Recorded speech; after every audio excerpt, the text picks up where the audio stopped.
नांगरणी न केल्यामुळे शेतकऱ्याला कोणते कोणते तोटे सहन करावे लागतात?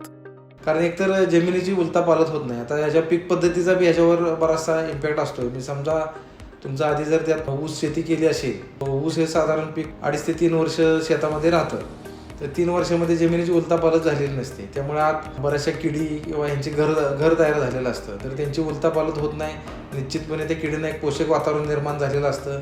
शिवाय सतत पाणी आणि खतामुळे मध्ये एक लेयर तयार झालेला असतो साधारण 1 फूट खाली. तर त्यातून जे पोषक घटक खाली अन्नद्रव्य असते ते खाली जे जमिनीतून वरती येत नाहीत आणि वरची पण खाली जात नाहीत. तो कठीण भाग झालेला असतो. तर तो कठीण भाग तोडणं गरजेचं आहे. त्याशिवाय पुढच्या पिकाला एक पोषक वातावरण तयार होत नाही.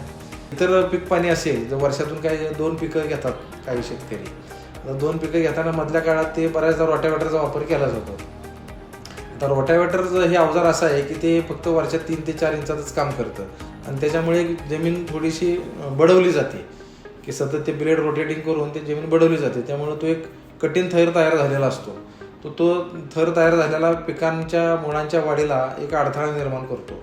त्यामुळे तो पण थर तोडण्यासाठी नांगरट ही अत्यंत गरजेची आहे आणि हे सर्व विचार करता नांगरट ही तुम्ही केलीच पाहिजे शेतासाठी.